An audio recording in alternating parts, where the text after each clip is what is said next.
What's that you say? You changed your build.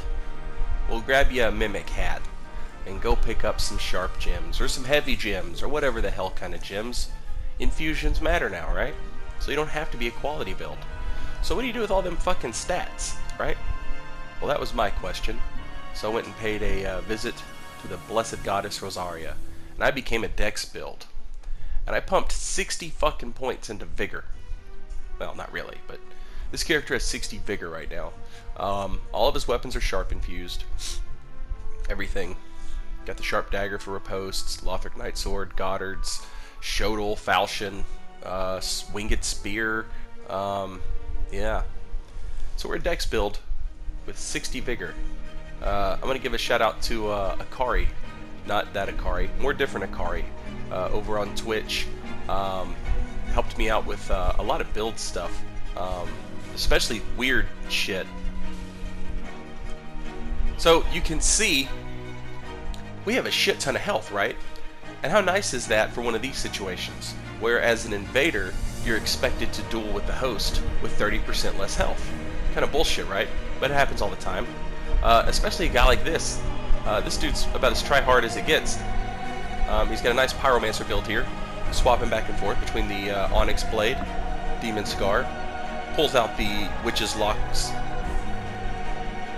and the Dragon Head Shield. I don't know if you can try any harder than that. I mean, I'm sure you could, but point is, dude is trying. And I'm expected to duel this guy with 30% less health. There's no way I would win this typically, because this guy absolutely knows his shit. But that 30% health reduction basically takes me down to 40 vigor on a regular character. Does that make sense? So,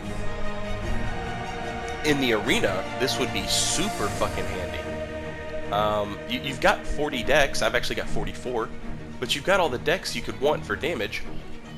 We're using the best weapons. Well, not the best. We're using some pretty good weapons. The best! They're the best. We've got the best weapons. Everybody knows it. So, it's not putting us at that huge disadvantage like it typically would, especially, like I said, in the duel setting where you can't drink Estus, or you're expected not to drink Estus. But how much health do I have right now? I've probably got about 30% of my health left, and I'm going to win this because I have all that extra vigor for all those extra beautiful hit points. Boom! Don't get caught sipping, boy. Boy! So yeah, anytime you come across one of these type of things, where, you know, you're fighting a player who's either new and you don't want to, like, whip their ass as hard as possible, so you give them, you know, a duel, or anytime, you know, you meet a guy like the last one, who is really good, and you're expected to duel them for whatever reason, you don't have to worry about that terrible 30% health reduction, and that's the benefit we have with the 60 vigor. Like I said, you got 40 dex. What the hell's you doing with it? What are you doing with them points, son? What you doing with them? So, your typical invasion, this is also helpful. I don't know if it's as helpful as it would be in the duel setting. But I mean, it's always good to have hit points, right? Hit points are always great.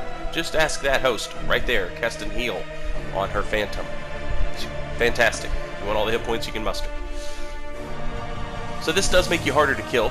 You're still putting out the same damage. Seems like a win-win, right? Now you could go full-blown 70 dex if you wanted to, and you could get that extra 20 or 30 AR, whatever the math breaks it down to. Actually, let me go ahead and, as that Phantom dies there, let me go ahead and say this. I don't play on PC, unfortunately, so I can't do all the number crunching and shit that I would. I'm terrible at math anyway, but I can't do all the number crunching and stuff that I would if I had that available to me. If I could play on PC and I could just cheat engine a character into the game and then compare all these different stats, I would be doing that all the fucking time and making videos about it. But I can't, so I don't. But what I am doing, hopefully, is starting a discussion on where those points should go. If you don't want to just put them in strength and have a quality build, or if you don't want to put 70 dex into your sharp build, or, oh, throwing knife, don't parry me. But what do you do with those points? This worked out really well. I was surprised at my survivability, if you will. I mean, more hit points. That's an easy thing to do. I mean, I guess you could also, if you wanted to take those points, you could put them in any kind of magic, faith, or sorcery. I'm sorry, faith or intelligence, and do that. You could go that route if you wanted to. Give yourself some buffs or some heals. Wouldn't hurt. That could be just fine as well. It'd give you a little more stuff to do. But for a person like me, more stuff to do is not necessarily good. I like having a little amount of stuff that I can do. Little things that I can choose from, that I have time to get acquainted with, and I learn when to do each specific thing, if that makes sense. A lightning spear on this character would probably not help him too much because of the weakness in my playstyle, if that makes sense. I wanted to kind of highlight, look at the damage on that Moonlight Greatsword. That has got to be a 60 intelligence sorcerer right there. But we're able to survive that comfortably, which I think is one of the big points that I want to touch on. There's a difference between surviving something and surviving something comfortably. I'm not panicking right now, you know what I mean? If I had 20 less vigor, I'd be panicking my dick off or dead. But fortunately, that extra vigor has sort of paid off, not only in the hit points. Oh, get chased down and poked, son. He wanted to keep playing on them stairs. But that is something that you have to look out for. Magic damage is fucking ridiculous. That probably would have killed me if I had not had 60 vigor. That would have come very close to killing me, and I would be panicking way more than I am right now. I'm going to lose this invasion. I'm up against like level 800 Havel and a Pew Pew. Pew Pew, Daddy! I shoot the wizards for you, Seth! My point is, magic does a shit ton of damage, and short of raising intelligence, there's nothing you can do about it. There's the build again if you want to copy-paste it down. But we're not done yet. We're going to try this build as well. This is the 50 Vitality build. We've got 45 Vigor, 50 Vitality. Nothing else changed. Our flat defense is 167. I was trying to get it to 200, but I'm not willing to sacrifice my dex damage for that. I bet on a strength build you could probably do it.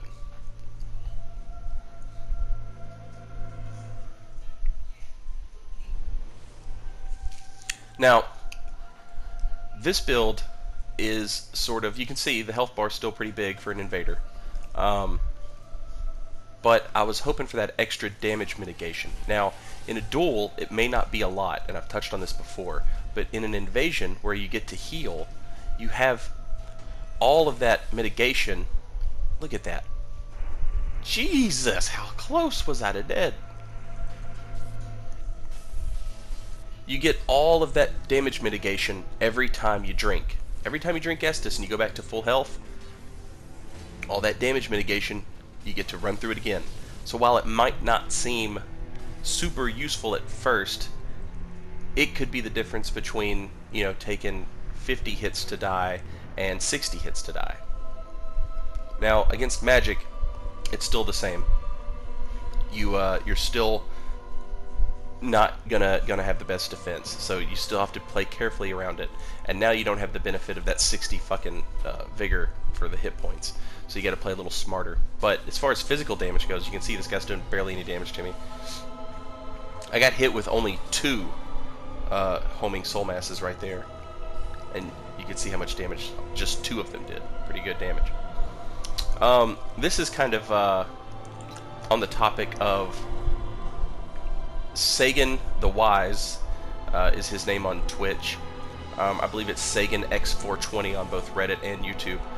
Sagan and myself are trying to get a dialogue going on about vitality and flat defense, and if it is ever more useful than not, if that makes any sense. Not just the vitality stat for wearing the armor, but we want to know about the flat defense more so than anything else.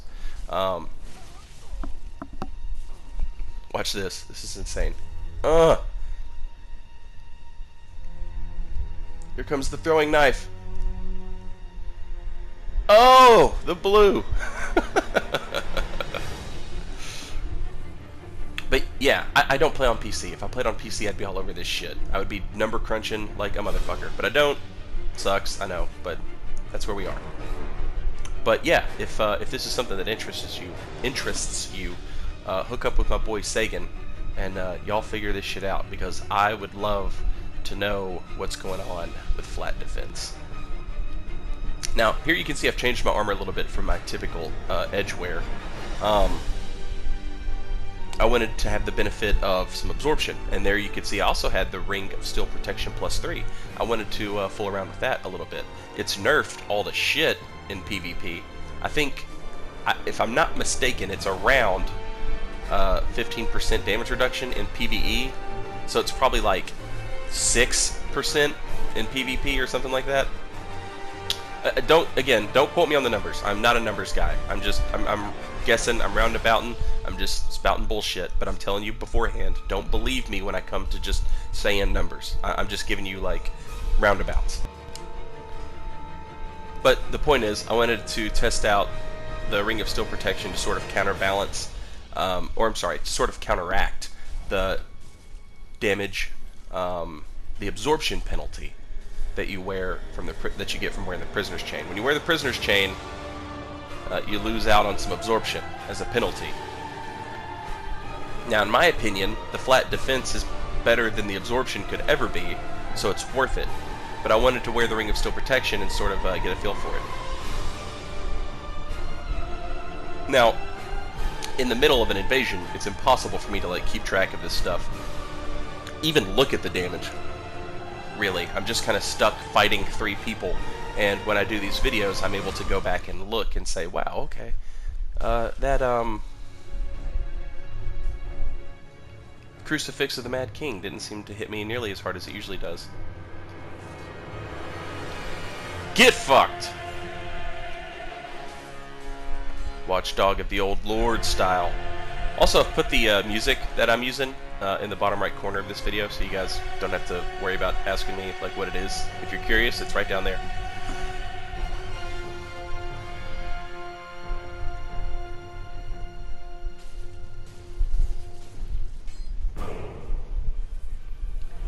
See, one would think you would benefit more from flat defense against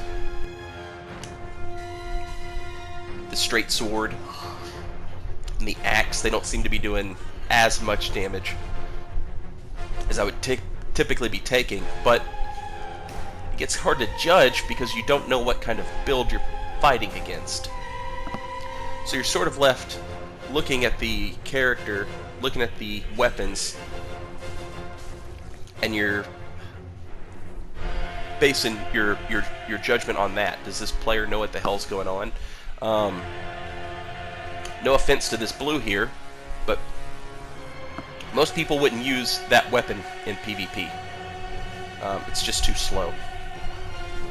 I'm not hating on them. They gave me a pretty good walloping right there, but my point was, I'm not sure if that's a person that takes PvP as seriously as the rest of us that, are watching these videos. The host I'm not sure about, and this Phantom, I'm fairly certain that this Phantom is a pretty avid PvP guy. He's using some really good, he's got a really good setup. Sword and board, a Stora's Greatsword I think is what that is, and a dagger for criticals, if I'm not mistaken. I know I'm not mistaken about the dagger for criticals. Maybe it's a Claymore? Not the Astora's Greatsword, maybe it's a Claymore. Yeah, definitely Claymore.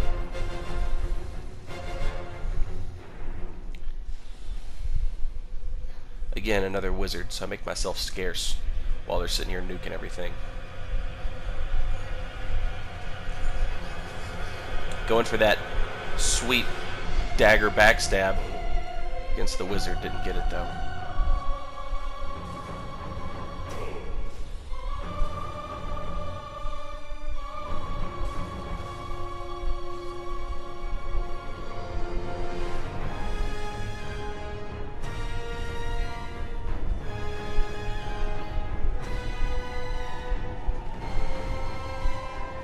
Yeah, you can see the knight character, the White Phantom, the knight. He was using what do you call it?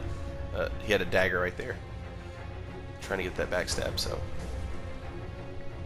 I'm assuming he should be pretty specced out. He should be doing decent damage, and his straight sword does not seem to be doing as much damage as I feel like it typically would. Now, it's not a huge difference, but it's enough of one. And the blue just gets caught in the fucking pain train. What's that, kiddo? Throwing knifed.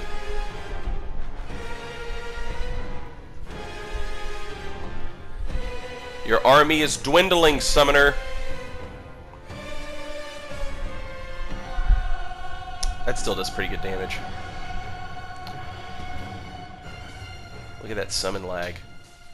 That's actually the opposite. They were chasing me down pretty good, so I just R1 spammed the fuck out of them to create some space. Oh, and then they fucking died. And then they fucking died. Bye-bye, White Phantom. GG. Got some hate mail. Nice lag spike. Summoners still don't understand how fucking summoning lag works. They don't get it, and they'll never get it. You know what I mean? Because they're never going to try and PvP. They don't understand that when phantoms die or come into the world, it lag spikes. Anyway, point is, dual charms. I'd keep some on you if you're going to go this route. Because yeah, sure, you're doing less, you're taking less damage for most physical stuff. But again, your defense when it comes to miracles and sorceries and pyromancies is going to be absolute shit. And these dudes are still going to be chewing through that fucking health with a crystal weapon, Fume Ultra Knight. Yeah, that's still gonna fucking kill you in 3 hits no matter how you do it. This one's for you, Nif. Love you, buddy.